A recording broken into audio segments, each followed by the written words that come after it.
Muy buenas noches, estimados participantes. Les saluda Jorge Enrique, asesor académico del Centro de Capacitación Galeno SIP. Bienvenidos al curso de Diplomado de Microbiología y sus aplicaciones. Curso modular Bacteriología. El ponente a cargo del curso es la bióloga Diane Caterin. Para una buena exposición, por favor, mantener micrófonos y cámaras apagadas, a menos que el ponente solicite su participación. Cualquier consulta o duda que tengan lo responderá al final de la presentación. Al mismo, para todos los participantes que desean solicitar el material, clase grabada y el certificado, les dejo mi contacto en el chat, esperando que el curso sea de su agrado. Le doy el paso al ponente. Buenas noches. Buenas noches con todos los participantes. El tema de hoy que vamos a tocar es bacteriología, para lo cual vamos a hacer la presentación.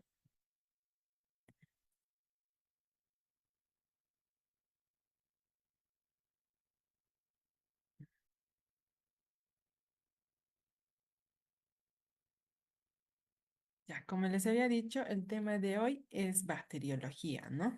Como bien ya sabemos, vamos a dar unas breves definiciones para poder entender este tema, para poder relacionarnos sobre qué es la microbiología. Nosotros bien sabemos que la microbiología es la ciencia que estudia los microorganismos, ¿no? Ahora, la bacteriología es la ciencia que estudia las bacterias, ¿no?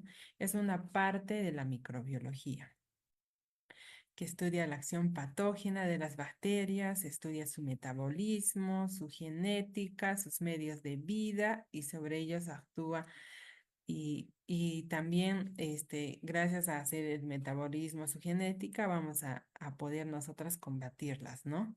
Ante cualquier infección que éstas nos puedan provocar. Las bacterias son los microorganismos que nos rodean y que se encuentran en todo el ambiente, en todo lado, ¿no? Y también hay otras bacterias que son parte de nuestro mismo cuerpo, ¿no? La clasificación de las bacterias según su forma se clasifican en cocos, acá mostramos, son redondeadas, bacilos, tienen forma de bastoncito, espirilos con forma de tirabuzón, acá vemos, ¿no? Y según cómo se agrupan entre ellas, encontramos a los Staphylococcus, se agrupan en racimos, ¿no? Como ahí tenemos, por ejemplo, al Staphylococcus aureus. Y al Streptococcus se agrupan en filas, como cadenitas, ¿no? Y acá también tenemos algunos ejemplos, por ejemplo, acá tenemos los cocos, el diplococo, que son dos, ¿no? El estreptococo como como cadenita, el diplococo encapsulado, ¿no? Que es un pseudomococo, el estafilococo en racimos, como el racimo de las uvas, el tétrada, la zarcina, ¿no? Dos uniones de tétradas y en bacilos tenemos al cocobacilo, al bacilo, a la empalizada, al diprobacilo, al estreptobacilo, ¿no? Son como cadenitas también. Y acá tenemos los apéndices bacterianos, acá tenemos el tallito, la hifa, y otras formas también que pueden estar, acá tenemos al vibrio, ¿no? Acá en una forma de hélice, el Helicobacter pylori, por ejemplo. Acá una forma de coma, ¿no? Acá una forma de bastón, que es el Corynebacterium, barra alargada, el Subacterium, Fusobacterium, el sacacorchos, algo así, ¿no? Tiene la forma así, ¿no? El filamento y la espiroqueta. Acá, por ejemplo, tenemos algunos ejemplos, como he hecho el diplococo. ¿Quiénes tienen esta formita? Pues el streptococo, el streptococcus pneumoniae o el neumococo. Estas nos van a causar neumopatías y meningitis, ¿no? La Neisseria meningitis, por ejemplo. En cuanto a los streptococcus, por ejemplo, ¿no? Esta forma, ¿Quiénes lo tienen esta forma? Pues tienen los biógenes causantes de la faringitis, ¿no? Escarlatina, erisipelas. En cuanto a Staphylococcus, ahí tenemos a la Staphylococcus aureus, esta forma de racimo, causante de forúnculos, infecciones en los huesos y pulmonares, ¿no? Y en cuanto a los bacilos, pues ahí tenemos al Clostridium tetani, causante del tétanos, la salmonella, causante de la diarrea sanguinolenta, la Escherichia coli, causante de infecciones urinarias. Y en cuanto a las espiraladas, al teponema pallidum, por ejemplo, las espiraladas, ¿no? Acá tenemos las espiraladas. Y acá también les muestro diferentes formas, los bacilos cilíndricos, los cocos esféricos, ¿no? Acá tenemos las formas alineadas, ¿no? Del Streptococcus con sus, ya con sus flagelitos, acá los vibrios curviados, acá un racimo, ¿no? Vemos acá.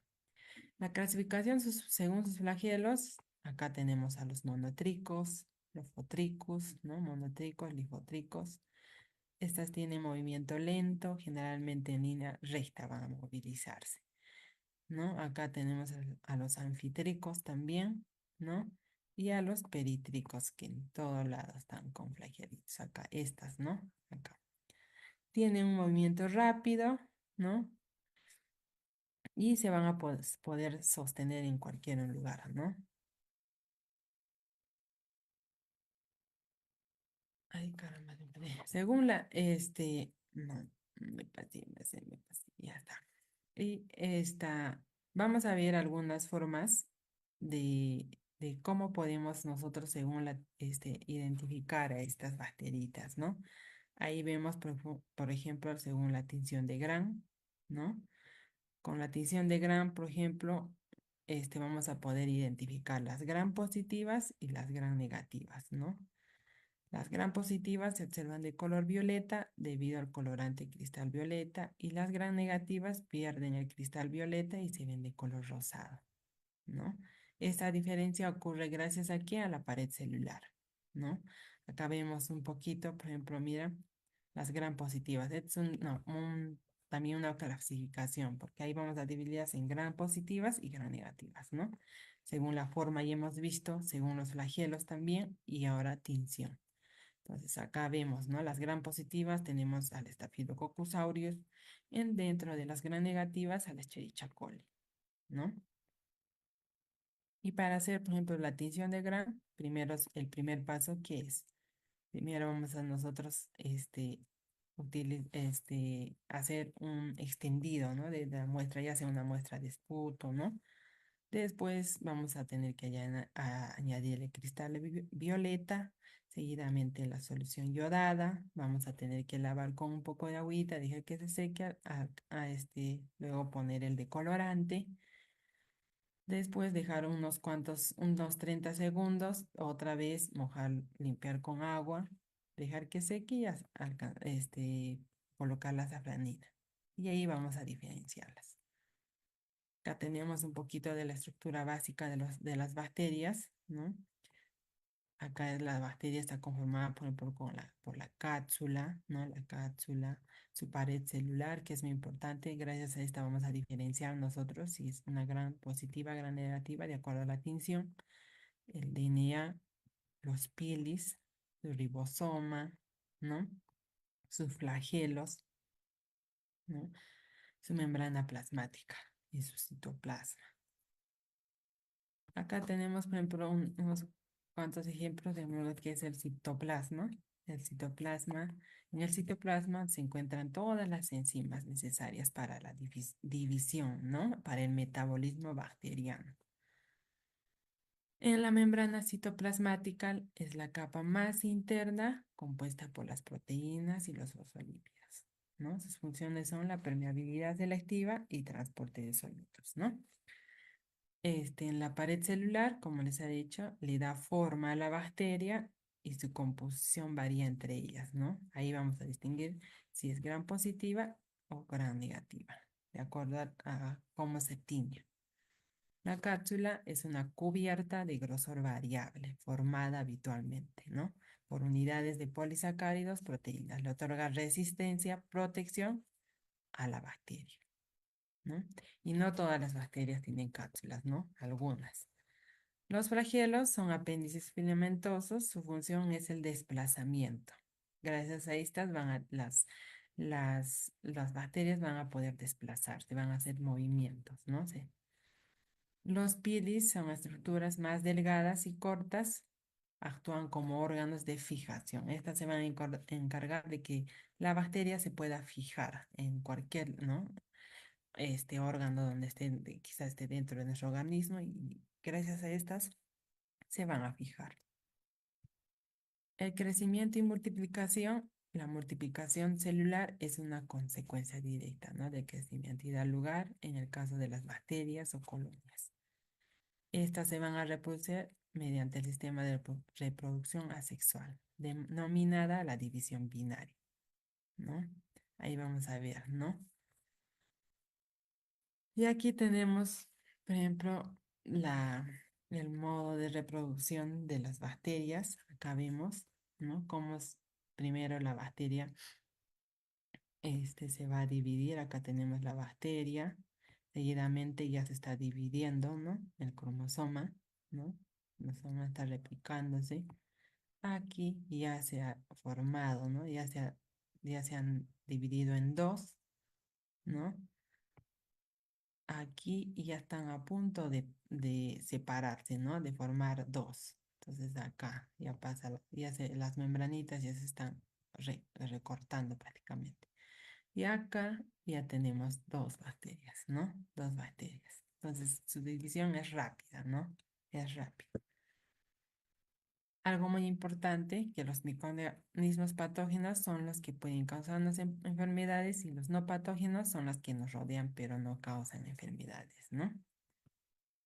Y acá vamos a tener pues algunas, ¿por qué la patogenia microbiana es la puerta de entrada de las bacterias, ¿no? Nosotros, ¿por qué medio podemos inhalar o podemos adquirir esas bacterias? ¿Por qué, no? La puerta de entrada de cada bacteria, por ejemplo, por la ingestión, vía ingestión, tenemos al género Salmonella, al género Shigella, la Yersinia, enterocolítica, la Escherichia coli, ya que estas se encuentran en los alimentos, el Campylobacter, el Bacillus cereus, ¿no? Por la inhalación, por el tracto respiratorio. Vamos a ver ahora, por ejemplo, ahí tenemos el Mycobacterium, ¿no? Ahí tenemos al Mycoplasma pneumoniae, al género Legionella, la Bordetella, la Clamidia, el Streptococcus. Por la vía de traumatismo, el Clostridium tetani, ¿no? Por la venopunción, ¿no? Ahí tenemos al Staphylococcus aureus, ¿no? Al género Pseudomonas, por ejemplo. Por la picadura de artrópodos, ahí tenemos a la Rickettsia, al género Borrelia, a la Yersinia pestis, ¿no? Y por la vía de transmisión sexual, pues ahí tenemos a la Neisseria gonorrea, a la Clamidia, ¿no? Trachomatis y al Treponema pallidum. Acá vamos a ver defensas microbianas frente a los mecanismos inmunológicos del anfitrión, ¿no? Por ejemplo, los mecanismos de evasión, ¿no? Por ejemplo, ahí tenemos la encapsulación, el mimetismo antigénico, la inhibición de las quimiotaxis, destrucción de los fagocitos, ¿no? Este, el enmascaramiento antigénico, ¿no? La inhibición de la fusión fagolisómica, la replicación intracelular. Estas son las defensas microbianas frente a los mecanismos inmunológicos que van a tener las bacterias, por ejemplo, ¿no? Y acá tenemos ejemplos de microorganismos encapsulados, por ejemplo, porque no todas las bacterias, como les he dicho, poseen cápsula. Entonces, aquí vamos a tener un ejemplo de las bacterias que tienen cápsula, ¿no? Por ejemplo, aquí tenemos el Staphylococcus aureus, Streptococcus pneumoniae, Streptococcus pyogenes, Bacillus atrasis, Bacillus subtilitis, Neisseria gonorrea, Neisseria meningitis, la Escherichia coli también tiene su cápsula, la Yersinia pestis, la Klebsiella, el Campylobacter, la Pseudomonas aeruginosa, ¿no? El Cryptococcus pneumoniae, que es una levadura, ¿no? Y acá tenemos algunos ejemplos de patógenos intracelulares, por ejemplo. ¿Qué bacterias van a ser los patógenos intracelulares? Ya tenemos al género Brucella, al género Rickettsia, al género Clamidia, la Salmonella typhi, ¿no? La Yersinia pestis, la Shigella dysenteria. A estas las tenemos ahí. Los métodos de detección, nosotros acá nos vamos a basar, porque ¿por qué? Porque vamos a ver qué métodos se utilizan aquí para poder nosotros para poder dar un diagnóstico bueno, ¿no? Vamos a tener, por ejemplo, la microscopía, obviamente, para poder verlas mediante la tinción de Gram o mediante la tinción de Siemens, la detección de antígenos, pruebas basadas en ácidos nucleicos también, cultivos, lo más recomendable, detección de anticuerpos, por ejemplo, ¿no? Las pruebas bioquímicas son las que nos van a ayudar acá, ¿no? A detectar cuando nosotros hacemos un cultivo, pues vamos a tener que hacer las pruebas bioquímicas para poder diferenciar, ¿no? Estas pruebas bioquímicas generalmente consisten en determinar la actividad de una vía metabólica, ¿no? A partir de un sustrato y se incorpora en un medio de cultivo. Y que la bacteria al crecer incorpora, ¿no? Para identificarlas, ¿no? Y acá tenemos la identificación bacteriana comercial, por ejemplo, ¿no? Acá ya tenemos, por ejemplo, ¿no? Mira, unas pruebas bioquímicas que vamos a sacar obviamente del cultivo que vamos a hacer. Por ejemplo, acá agar sangre, ¿no? Estafilococcus aureus sacamos ¿no? Una pequeña porción para poder sembrar en las pruebas de identificación, ¿no? Y acá tenemos los resultados. Por ejemplo, en el TCI, mira cómo es, ¿no? El cambio. Acá tenemos en cuanto a E. coli, por ejemplo, mira E. coli, ¿no? Acá a la bacteria Proteus, ¿no? Acá Salmonella typhi. Entonces, ahí se ve. Nos vamos a ver algunas pruebas bioquímicas acá, ¿no? Vamos a ver, por ejemplo, ahí tenemos a la TCI, que es el triple sugar iron. Esta, por ejemplo, tiene un color rojo ladrillo, ¿no?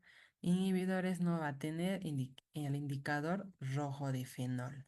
Ese va a ser el que va a indicarnos, ¿no?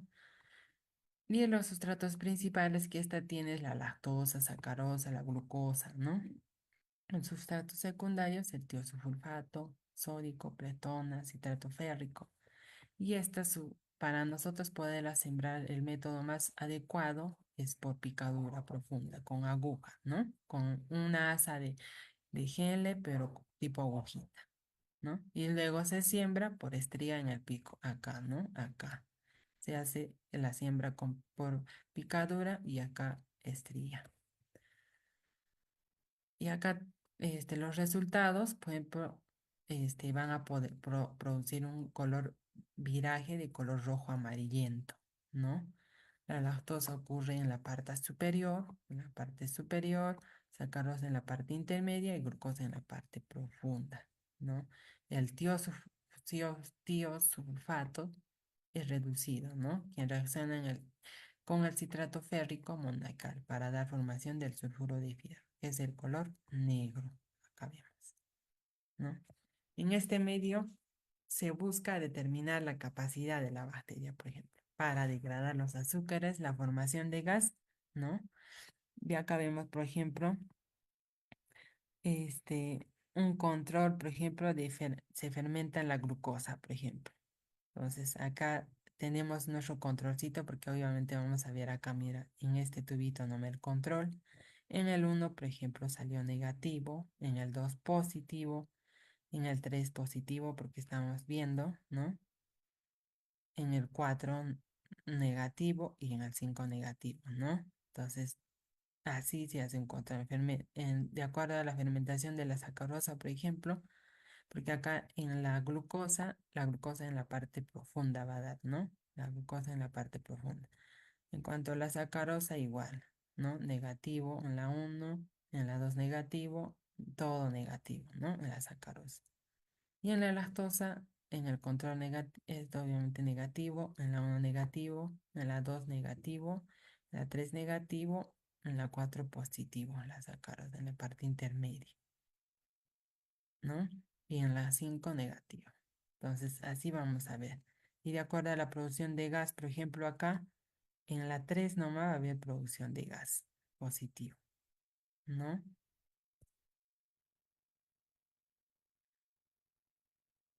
Y acá, por ejemplo, tenemos otro tipo de agar, el agar lila, ¿no? Esta otra prueba bioquímica es también, ¿no? Claro, obviamente el agar lila. El color, acá va a ser un color lila, inhibidores no tiene, indicador púrpura de bromocresol, sustratos principales, la lisina y glucosa, sustratos secundarios, la peptona, tiosulfato, disodio. Esta se siembra por picadura igualmente profunda con aguja y luego por estrías en el pico, ¿no? Y acá vemos en este medio se permite evidenciar la descarbonización del aminoácido de lisina en la diamina, ¿no? Cadaverina, como también la desaminación de la lisina en la alfa-cetoacida, ¿no? Acá. Cambio la descarbonización de lisina en la diamina, cadaverina y desaminación de la lisina en la alfa-cetoacida. El viraje del indicador púrpura de bromocresol va a dar un color púrpura. Ese va a ser, ¿no? La formación del sulfuro de hidrógeno se pone de manifiesto por la presencia del tiosulfato sódico que da la formación al sulfato férrico, ¿no? También puede verificarse la formación de gas a partir de la degradación de la glucosa, por ejemplo.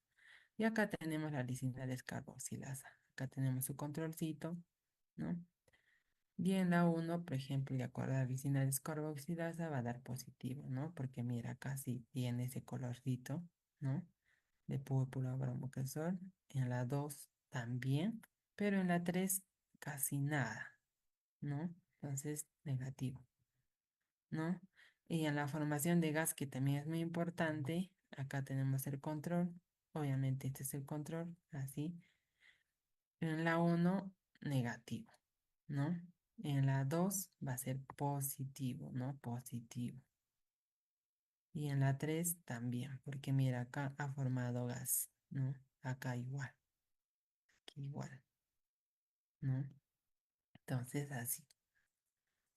Acá tenemos otro tipo de agar que es el mío, ¿no? El mío. Entonces, acá el color va a ser el color lila, ¿no? Inhibidor no tiene, indicador púrpura de bromocresol, sustratos principales, la ornitina y glucosa. Secundarios, la peptona, triptona y estratos. Se siembra por picadura profunda también, ¿no? Este medio se va a utilizar para la identificación de enterobacterias en base a su movilidad de producción de indol, ¿no? Acá esta va a ser. Y actividad de ornitina descarboxilasa. Positivo va a ser cuando tiene un color púrpura. Negativo, color amarillo, ¿no? Entonces acá vemos, por ejemplo, el control es color púrpura, ¿no? Púrpura, ¿no? Medio púrpura. Entonces, de acuerdo a la prueba de indol, acá en el control, obviamente no, en el uno negativo, en el 2 positivo, ¿no? En el 3 negativo, en el 4 negativo, en el 5 negativo y acá sí, ¿no? Positivo. La ornitina, por ejemplo, en el uno negativo, en el 2 negativo, en la 3 positivo, el color púrpura, ¿no? En la 4 también positivo, ¿no? También tiene ese color púrpura. En la 5 también vemos, ¿no? Y en la 6 igual. Acá casi nada de púrpura, por eso son negativas, ¿no? Y acá tenemos otro, el zinc. Es el sulfuro, ¿no? El sulfuro. Acá, por ejemplo, el color va a ser crema, el color cremita, ¿no? El indicador no tiene el sustrato principal, este, es la peptona, el sustrato secundario, el tiosulfato sódico, hierro y amonio. Este medio se utiliza para comprobar la motilidad, la formación de del sulfuro de hidrógeno y la producción de indol por parte de la bacteria, ¿no? Se siembra por picadura también. Positiva va a ser cuando va a haber turbidez difusa. Negativa cuando va a haber crecimiento a lo largo de la línea de inoculación, ¿no? Acá algo así, ¿no? Y acá la prueba de Indol se basa en la reacción que se produce con esta, ¿no? Con la reacción de COVAX. Produce un color rojo, rojo, no el Indol. Por ejemplo, acá vamos a ver, por ejemplo, de acuerdo a la motilidad, positivo va a ser la turbidez difusa en el 1 no, en acá en la 1, en el control no, negativo, en la 1 sí, porque sí hay turbidez. En la 2 no hay nada. En la 3 negativo. No hay, ¿no? En la 4 mira, acá vemos, ¿no? Aquí. Y en la 5 igualmente, ¿no? De acuerdo al sulfuro de hidrógeno, en la 1 negativo, en la 2 también, en la 3 positivo, ¿no? En la 3 positivo. En la 4 negativo y en la 5 positivo, porque tiene este color oscuro, ¿no? Tenemos el agarquía, que su color es color rojito. Sustratos principales, lactosa y glucosa, el indicador rojo de fenol, sustratos secundarios, la peptona, extractos, ¿no? Se siembra por picadura también. Y se siembra con estrías en el pico. Resultados, fuente de carbono, ¿no? Alcalino. Alcalino ácido en la glucosa, lactosa ácido todo. Y alcalino neutral, peptonas. Y acá fermenta la glucosa. Obviamente acá vamos a ver en la 3 nomás, pues de acuerdo a la imagen que tenemos y en la 4. Fermentación de lactosa en la 1 y la 2, positivo. Y de acuerdo a las peptonas, acá tenemos solo esta, la 4, positivo, ¿no? El citrato de Simmons tiene un color verde. El indicador, el azul de bromotimol, ese va a ser el que, si nosotros vemos este color, que nos va a dar positivo, se siembra por picadura profunda con aguja y luego por estrías en el pico, ¿no? Positivo va a ser color azul y prueba negativa, color verde, ¿no? Este medio nos va a permitir comprobar la capacidad de la bacteria de utilizar el citrato como fuente exclusiva de carbono, ¿no? El caldo urea, color rosado, ¿no? Rosadito. Indicador, el rojo de fenol. Este medio no se autoclava, por eso es un caldo, ¿no? Cuando es agar, sí. Y acá vamos a ver, por ejemplo, prueba negativa, este. Y cuando cambia color medio rojo, de fenol medio fucsia, algo así, prueba positiva. Este medio se observa la capacidad de la bacteria de degradar la urea, por medio de la enzima de la ureasa, ¿no? Y se emplean para identificar de forma clara y precisa la presencia o ausencia de una enzima, ¿no? Estas nos van a ayudar a identificar de acuerdo a estas reacciones que tienen, ¿no?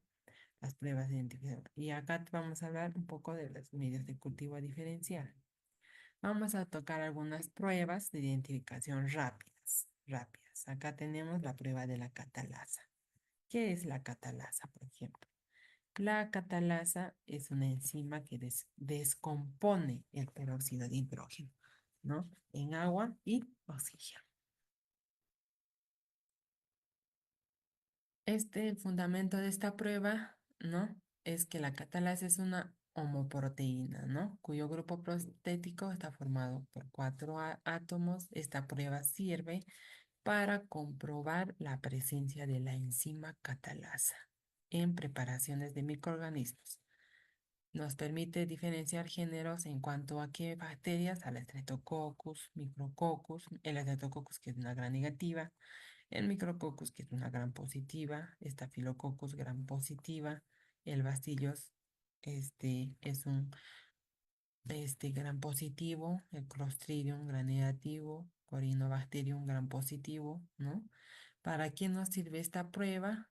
Para identificar si tiene catalasa positiva o negativa, ¿no? Acá vamos a ver para el catarata positiva los micrococcus, estafilococcus, planococcus, ¿no? En cambio, la catalasa negativa van a estar los streptococcus, pediococcus, aerococcus, planococcus, estas, ¿no?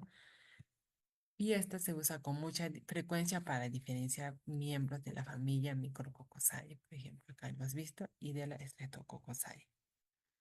¿Qué se necesita para realizar esta prueba? El peróxido de hidrógeno al 3%, ¿no? Acá tenemos almacenado en el frasquito en frío ámbar el cultivo que vamos a tener, obviamente. Esta va a estar cultivada de 18 a 24 horas del microorganismo. Probaría sea, digamos, del Streptococcus, ¿no? Micrococcaceae, ¿no? Acá. Y acá vemos que es que se ha desarrollado. ¿Cómo se realiza esta prueba? Agregar una gota de peróxido de hidrógeno al 3% y observar la producción de burbujas, ¿no? Vamos a primero con un asa o palillo de madera transferir un poquito de la colonia desde acá. Vamos a sacar, ¿no? Con nuestra cita de Henle en dos partes, en un porta, y luego vamos a agregar el peróxido de hidrógeno. Y acá vemos, ¿no? Por ejemplo, está positivo, negativo. ¿Cuáles son los resultados esperados? Acá vemos posi y nega. Y ahí, ¿no? Importante, los eritrocitos poseen catalasa, por lo cual se debe de evitar tomar colonias de agar sangre, obviamente, para así nosotros evitar falsos positivos. Obviamente, si, digamos, está uno de de las bacterias, digamos, en cuanto lo hemos sembrado en agar sangre, obviamente ahí no vamos a hacer esta prueba porque no, porque nos va a dar un falso positivo. Tenemos la prueba de la oxidasa. Prueba de la oxidasa. ¿Qué es la oxidasa? Son un grupo de enzimas que pertenecen a la categoría de las oxidorreductasas. Llevan a cabo reacciones redox, ¿no? Utilizan el oxígeno como el aceptador. Su función es conservar la energía, ¿no? Para nosotros, pues decir, la energía de ATP, ¿no? Y existen muchos tipos de oxidasa, tales como la glucosidasa, monooxidasa, NADPH oxidasa y el critocromo. Esta prueba, por ejemplo, nos va a ayudar a que a la reacción de la oxidasa se deba a la presencia de un sistema de critocromo-oxidasa, ¿no? Que activa la oxidación del critocromo, ¿no? Que es reducido por el óxido molecular, que produce agua o peróxido, ¿no? De hidrógeno, según la especie bacteriana, ¿no? ¿Qué se necesita para hacer esta prueba? Vamos a necesitar papel de filtro cortado, ¿no? Vamos a necesitar placas PRETI nuevas, ¿no? Obviamente nuevas y con cultivo, ¿no? Acá tenemos el cultivo, el microorganismo y el reactivo de oxidasa, ¿no?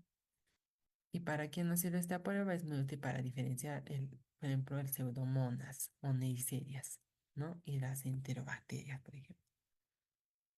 ¿Cómo se realiza esta prueba? Poner un trozo de papel de filtro sobre una de las placas Petri. Vamos a poner, por ejemplo, acá vemos cuatro. Añadir una gota de reactivo de la oxidasa. Añadimos a cada papel filtro. Depositar sobre el reactivo masa bacteriana. Vamos a sacar un poco de inóculo de nuestra plaquita de cultivo. Y acá vemos la reacción positiva, le indica con un color azul violeta, intenso antes de 10 segundos. Y acá vemos, mira, posi y nega. Entonces así nosotros hacemos la prueba de la oxidada, ¿no? La prueba de la coagulasa, esta es una enzima producida por Staphylococcus aureus, permite la conversión del fibrinógeno en fibrina. ¿Quiénes tienen coagulasa y por qué? Solo los Staphylococcus aureus se presenta un importante factor de virulencia, ¿no? La coagulasa puede unirse al fibrinógeno y convertirla en fibrina insoluble, la cual tiende a formar depósitos donde puedan agregarse, ¿no? Acá vamos a ver el Staphylococcus aureus, por ejemplo. De acá, el objetivo es buscar un factor de aglutinación de los microorganismos, ¿no? Cuando éstas se mezclan con el plasma. Esta prueba se utiliza para diferenciar microorganismos del género Staphylococcus, ¿no? Y acá la prueba de la coagulación es usada específicamente para Staphylococcus, para diferenciar. ¿Qué se necesita para realizar esta prueba? Pues el plasma de conejo, ¿no? Y el cultivo, obviamente, con nuestra bacteria, ¿no? ¿Cómo se realiza esta prueba? En un tubo pequeño mezclamos un asa cargada con el microorganismo. Acá vamos a agregar a este plasma de conejo, ¿no? Con 0,5 ml de plasma de conejo, ¿no? Ahí vamos ¿no? Hacer, por ejemplo, vamos a sacar un inóculo y vamos ahí a mezclar, ¿no? Y luego vamos a incubar en baño de agua a 37 grados Celsius y vamos a examinar periódicamente. El resultado positivo, mira acá. Y el resultado negativo de esta líquido, o sea, forma como una aglutinación, como un coágulo, ¿no? El Staphylococcus aureus siempre da positivo. Las demás especies no. Ah, entonces, eso, ¿no? Acá tenemos otro tipo de prueba, la prueba de Pierre. ¿En qué consiste? Detecta la enzima pirrolidonil, ¿no? Entonces vamos a ver qué se necesita para realizar esta prueba. Solución fisiológica en tubo, ¿no? Una solución fisiológica en tubo, el cultivito y el disco de Pierre. ¿Cómo se realiza esta prueba? Realizar un alto inóculo de solución fisiológica. Obviamente acá va a estar vamos a mezclar un poquito, hemos extraído obviamente, ¿no? Un inóculo de la plaquita, lo hemos puesto a la solución fisiológica, lo hemos mezclado. Después, seguidamente, vamos a introducir un disco de Pierre, ¿no? Introducir un disco de Pierre y vamos a incubar a 30 minutos a 35 grados Celsius, ¿no? También. ¿Cuáles son los resultados esperados? Negativo va a estar así y positivo un color rojito. Algunas especies de Staphylococcus y los Streptococcus del grupo A dan también una prueba positiva en este caso. Y no todos los microorganismos son patógenos, ¿no? Como les he dicho, la mayoría no son perjudiciales, inclusive benefician al ser humano. Acá tenemos a las bacterias de yogur, ¿no? Tenemos ahí los hongos y bacterias del suelo, ¿no? Entonces, tenemos bacterias que sí nos benefician. Y acá tenemos enfermedades transmitidas, por ejemplo, en cuanto por alimentos, ¿no? Los ETAs, infecciones alimentarias, intoxicaciones alimentarias, enfermedades vehiculizadas por el agua. Estas producidas por la ingestión de alimentos contaminados. Vamos a ingerir bacterias, ¿no? Y aquí, si no tenemos la adecuada asepsia de algún alimento, vamos a ingerir, por ejemplo, bacterias. Intoxicaciones alimentarias también, producidas por las toxinas también, ¿no? Entonces, igual, las enfermedades vehiculadas por agua también, ¿no? Cuando nosotros tomamos agua, quizá que no esté, desinfectada, ¿no? Adecuadamente, y ahí ingerimos nomás, ¿no? Entonces ahí pueden estar bacterias, parásitos todavía, ¿no? Y enfermedades transmitidas por alimentos, acá tenemos, por ejemplo, en cuanto a bacterias, intoxicación estafilococócica, gastroenteritis por Bacillus cereus, gastroenteritis por E. coli, patógena, salmonelosis, la salmonella, ¿no? Y acá, por ejemplo, ¿quiénes encontramos? Ahí están las enteroxinas, de Staphylococcus aureus, las intoxicaciones. En la gastroenteritis, el organismo en el suelo, ¿no? Vamos a ver por la E. coli va a ser de esos humanos o de animales infectados, ¿no? Ahí tenemos cómo la E. coli se propaga, ¿no? Porque quizá una persona esté con E. coli y puede en el campo estar haciendo, puede hacer sus defecaciones en el agua, estas se van a reproducir, o sea, van a pasar, quién sabe, esta agua es utilizada, por ejemplo, en los reguíos de algunos cultivos y así, ¿no? Y estos alimentos van a crecer con E. coli y nosotros vamos a consumirlas, ¿no? Y así de esa forma también, ¿no? Y salmonelosis también, ¿no? Cuando ingerimos, por ejemplo, puede ser mediante la leche o yogur que no ha tenido la adecuada asepsia, ¿no? Y esté contaminada. Los cuadros clínicos que varían de acuerdo a los alimentos que vamos a ver, este es dolor de cabeza, dolor de mente, de estómago, fiebre, vamos a tener náuseas, vómitos y la famosa diarrea, ¿no? Estas infecciones asociadas a inadecuada, por ejemplo, cuando les decía, ¿por qué nos dan estas infecciones bacterianas? Por ejemplo, no hemos hecho la desinfección de los alimentos adecuadamente, trabajadores infectados que tocan los alimentos o los utensilios cuando vamos, por ejemplo, a comer comida así afuera, en los restaurantes, y no se lavan adecuadamente, ¿no?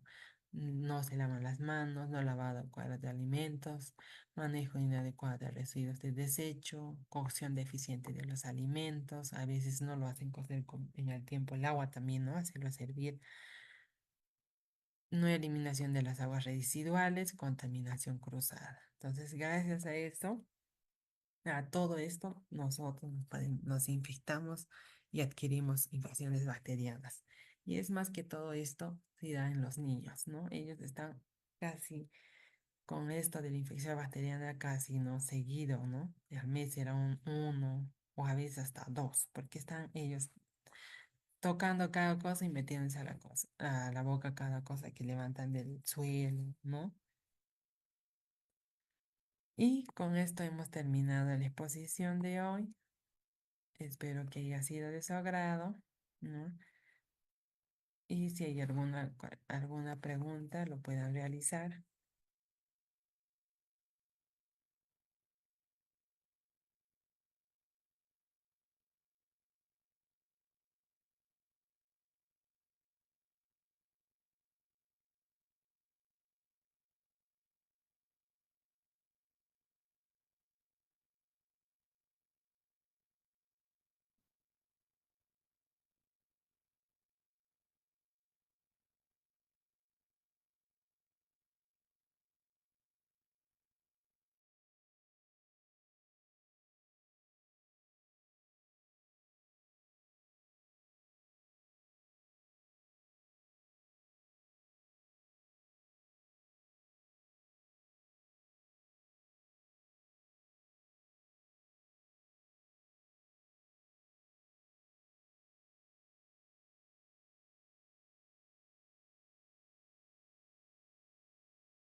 Y aquí no hay preguntas, entonces vamos a dar por finalizada la sesión de hoy, la ponencia de hoy. Espero que haya sido de su agrado. Muchas gracias por participar en estos cursos de diplomado y espero puedan seguir asistiendo. Muchas gracias.